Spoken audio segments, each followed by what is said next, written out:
ازيكم عاملين ايه؟ يا رب تكونوا بألف خير. انا هاجر بقدم محتوى عن الخياطة واعادة تدوير الرسم والتطريز على القماش والفاشن سكتشنج. لو انتوا انترستد متنسوش تعملوا شير ولايك وسبسكرايب للشانل علشان نوصل لاكبر عدد. والنهارده هنعمل حاجة من ربع متر قماش. تعالوا نشوف ايه اللي ممكن نعمله بربع متر قماش بس. يلا بينا نشوف هنعمل.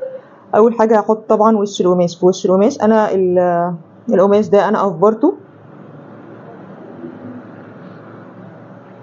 علشان يكون التشطيب نظيف.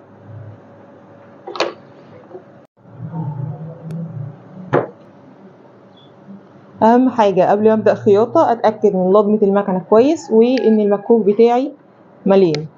انا هنا عندي الخيطين اهو، خيط الابره وخيط المكوك، وهخيط دلوقتي الجنبين. يلا نشوف وبعدين نشوف الخطوه الجايه هتبقى ايه. بسم الله.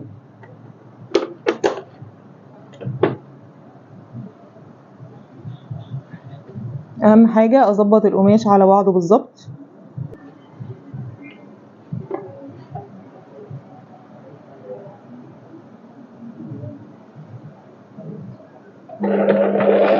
واهم حاجه ان انا اثبت اول واخر الخياطه.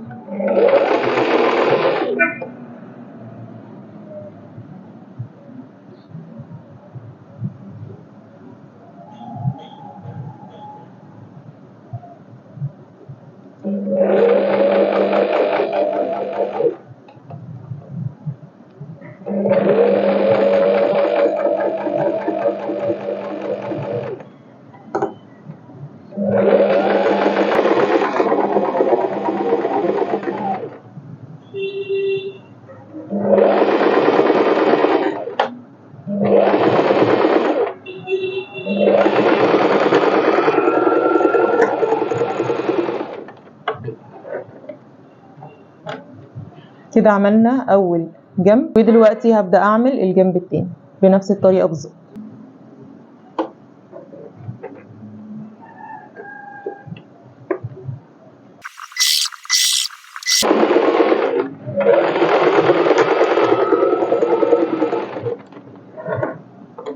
وكده خلصت خياطة الجنبين. كل اللي انا هعمله دلوقتي هتني الديل وهركب بس استك. تعالوا نشوف هنعمل ايه. اهم حاجة وانا بتني الديل لازم كويس اتنيه مظبوط واكويه قبل ما اتني. وهنا بعد ما كويت التانية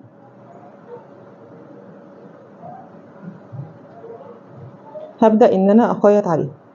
اهم حاجة ان انا افتح الخياطات بتاعتي بالمكوى. لازم اعرف ان انا طالما هبدأ اخيط يبقى المكوى صديقتي الصدوقة، لازم تبقى معايا علشان يبقى الفينشنج نضيف. تعالوا نخيط الديل.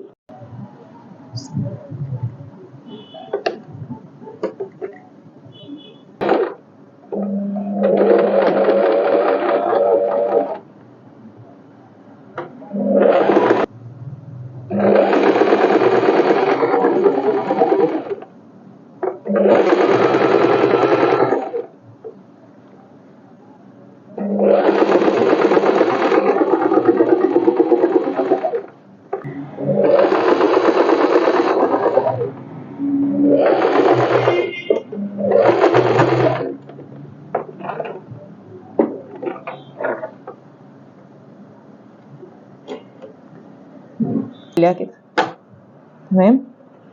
وهظبط من فوق الكمر وهركب استك. جاهزين نشوف الشكل النهائي. هعمل لها بطانة من اي قماش عندي. فانا كان عندي البست ده قديم، فهاخد منه قطع من القماش واحطه بطانة للسكرت بتاعتي.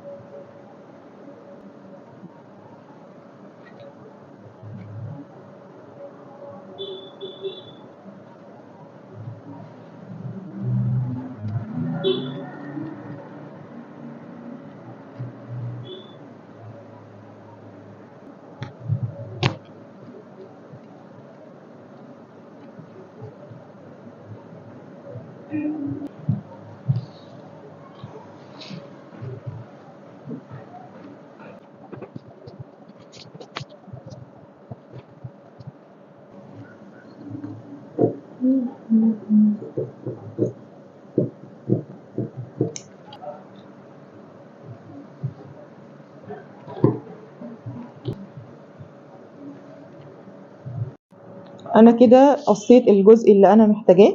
كل اللي انا هعمله هخيط الجنبين واساوي الطول واركبه في السكيرت بتاعتي. بس قبل ما ابدا هكوي التنايات بتاعت الخياطه علشان اخيط على نظيف.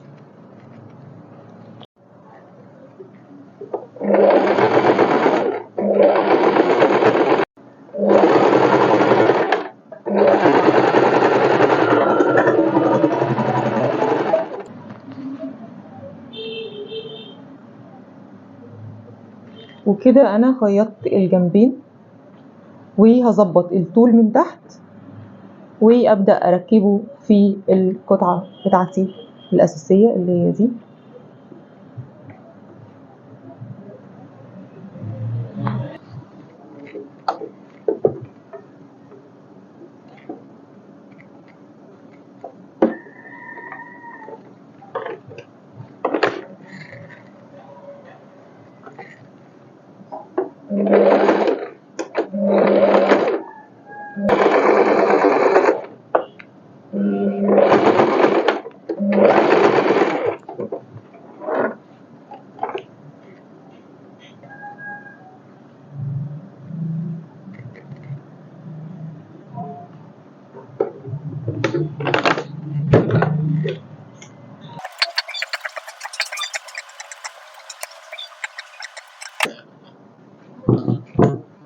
تمام، انا كده بقى عندي القطعتين قد بعض بالظبط. كل اللي انا هعمله هركب البطانه في القطعه الاساسيه.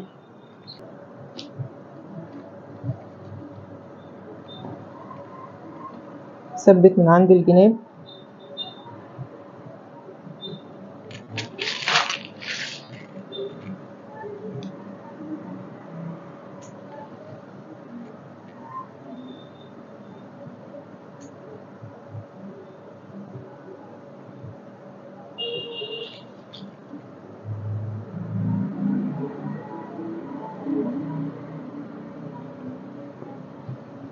وابدا اخيط كله في بعض. اهم حاجه اتاكد ان القماش على بعضه، يعني قطعه القماش دي على قطعه القماش دي، وابدا اخيط.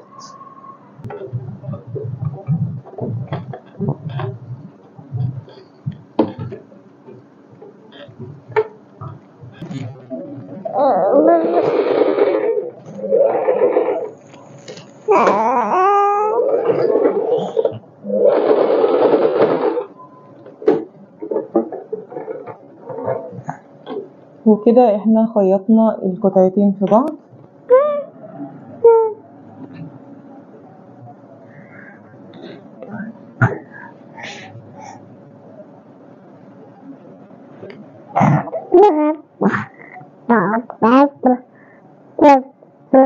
كل اللي احنا هنعمله هنكوي عشان نفتح الخياطات، وهنركب الاستك ما بين الطبقتين.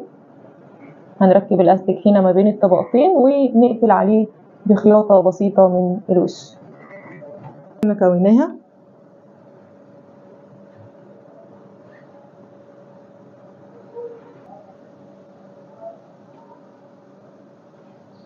هنركب الاستك وهنقفل عليه.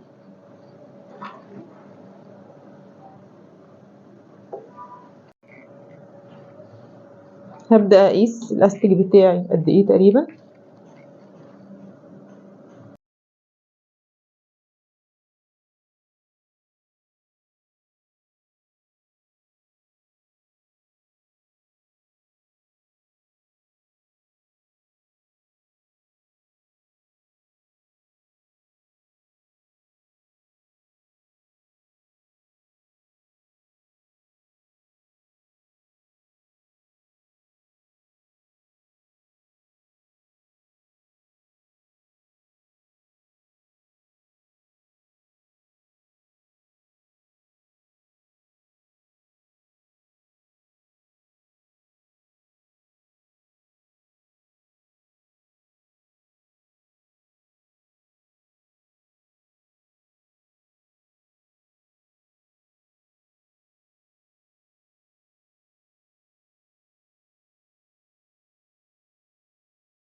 وبكده نكون وصلنا لنهاية الفيديو بتاع النهاردة وعملنا السكيرت دي. يا ريت تكتبوا لي رأيكم في الكومنتات، ولو لسه مشتركتوش في القناة اشتركوا وفعلوا زر الجرس عشان يوصلكوا كل جديد أول بأول.